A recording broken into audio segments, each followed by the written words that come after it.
Hey guys, I hope you're doing well. Today I want to continue on our medical school / residency series. And today I'll be talking about how you can maximize your 4th year of medical school. So if that's something you're interested in, please stay tuned. So after you finish your 3rd year coursework, which is those 6 specialties that I talked about before, family medicine, pediatrics, surgery, internal medicine, OBGYN, and psychiatry, you'll go into your 4th year and you'll start to plan that out, hopefully before you're done with 3rd year. I'll just tell you what I did. I had already registered for step 2, which is a 2-part exam. I wanted to get step 2 CS out of the way first, which is the clinical skills portion.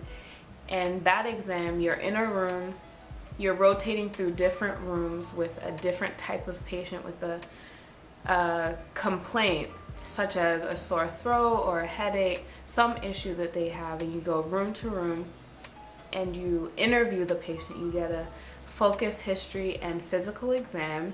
And then when you leave the room, you go on a computer and you come up with your top 3 differential diagnoses and then some form of management. It's very basic, and they just want to know that you have good bedside manner, you're asking the pertinent questions, and that you know how to interview and then at least come up with a few differentials. So that was a skill that I was confident in, so I wanted to get that out of the way. And I scheduled that during the summer of my 4th year, around the time when I was taking less rigorous electives. I think I had radiology and pathology during that time, so I was able to practice my clinical skills and get that done and out of the way. And plus, the results take a while to come back, so I wanted to know whether I passed early in case I needed to take it again. But luckily I passed, which was great. Then I had to plan when I wanted to take the second part, which is step 2 CK, which is the written portion. Some of my classmates, they did them back to back, which is fine. Then you get both of them out of the way, but I spaced them out so that I could have enough time to study for both of them. And I spent the bulk of my time at home studying for step 2 CK. So that early part of your 4th year, I would suggest getting those 2 exams out of the way first so that you can focus on what you want to do next. Or if you have an unforeseen situation where you don't pass one of them or both of them, you can take them quickly enough before December. The goal is to get everything done by November, December. The next thing that you may consider is doing away rotations.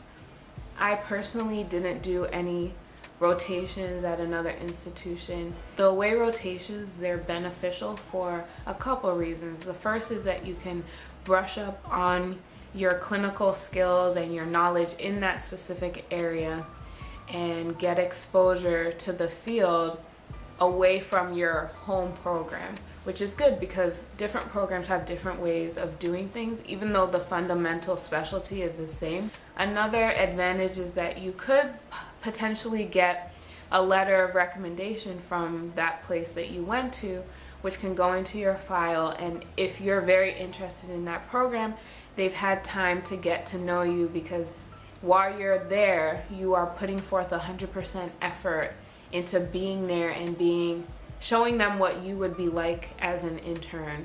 And you come early, you leave late, you show enthusiasm, passion when you're there, and hopefully your goal is to have a good relationship and leave a good reflection of yourself before you leave. The advice that I got is, if you don't feel like you can give 100% of your energy and time to the away rotation, then maybe consider not doing it. Let's say you do it at home, you need to be able to be focused on that rotation. It's not a vacation. You just want to give it 100% and give more energy than you would have during your 3rd year rotation. So those are some things that you can do in the early part of your 4th year. And somewhere during that time, around September, the application for residency will open up. It's called ERAS. And your school should have some sort of orientation process where they'll talk to you about the different paperwork and making sure that you're on track with deadlines. But just know it's an expensive process. If you remember applying for medical school, this process will probably be more expensive if you take into account applying to the programs and interviews and lodging and accommodations. So keep that in mind, and if you're still in your 3rd year, you can save towards that so that you're not limiting your interviews because of the cost. So you have to go through the whole application process just like when you are applying to medical school. It's pretty much the same thing where you have an application, you fill it out, you upload your CV, and you need letters of recommendations, and you need your dean's letter from the school as well. The next thing after you've applied is you'll get interviews, and don't be discouraged if there are several rejection letters before you get interview requests, but the key is to get your application in early, because the programs, they fill in their interview spots early on, and once they're full, that's pretty much it, unless somebody cancels. So don't delay on getting your ERAS application in. Just make sure that it's all filled out, it's to the best of your ability, and then you'll have more of an opportunity to interview because you got the application in early. In terms of the interview process, like I said, you need to budget enough money for accommodations, for flights, everything you would have done during the medical school interview process. And depending on the specialty, you may have a few interviews, you may have a lot of interviews, and they may have maybe 3 positions up to 50 positions. It really depends on the specialty. For OBGYN, the average number of residents that I saw in a program was anywhere from 5 to 7 or 8 residents. The biggest program I interviewed at had maybe 9 residents, and the smallest was probably 3 residents. One of the things I was looking for was a program with 5 residents, but weighing everything against each other, I'm okay with having 4 interns because other things were more important. And when you go on these interviews, you want to make a checklist or some sort of organization for yourself, because they'll all start blending in and sounding the same towards the end. So if you make some sort of chart or a checklist for yourself, that's a good way to compare those programs. For myself, I wanted to go to a program that had less than 5,000 deliveries. They had all of the subspecialties available to me in terms of faculty. A place where I would get my numbers in terms of deliveries and surgeries, all the procedures. I wanted a good work environment where I would get along with the people. And also wanted to be close to my husband as well. So proximity was very high on the list as well.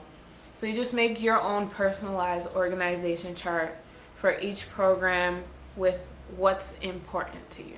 The interview cycle technically ends in January, and each program, they'll make their own rank list of who they want, and you'll make your own rank list. I can't remember what the deadline is. It was either end of January or early February, but you rank all the programs and rank them in order of where you want to go.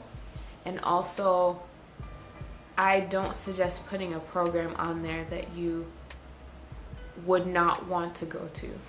So only rank places that if you were to match there, you wouldn't mind going there. Another piece of advice that I got is during the application process, cast your net out wide. I talked about this earlier when I was applying to college. Apply broadly unless you have specific reasons not to. So one of my limitations or one of my priorities was being close to my husband. So I wasn't going to even apply to the West Coast because that would have been too difficult for us. So we've gotten to around February. You've taken step 2. You've done your away rotations if you wanted to. You've interviewed and you've made your rank list. And then the 3rd week of March, that's where you'll find out if you matched. And for a lot of people, that's a happy time. But if you don't match, there's also, what is it called now? Before it was called the scramble, but now it's called, so there's a time in between the day you find out if you matched and actual match day where there are some open spots and each of the programs is trying to fill those spots during that week. But fingers crossed, you match, and it's up to you what you want to do with those remaining months before graduation. April, May, June. So that's three months to yourself. A lot of people traveled. A lot of people spent time with family, which is what I did. But you pretty much decide what you want to do with those 3 months. If you need to make up any coursework, you need to do that before you graduate, or else that will be awkward. You won't be able to start residency if you don't finish everything. So basically 4th year is pretty much 9 months if you follow those steps and finish all your coursework before graduation. And I hope that answered all the questions about 4th year. I just wanted to give a little bit more detail. But if you have any specific questions, feel free to leave them below or to email me. All right? Take care. See you in the next video. Bye.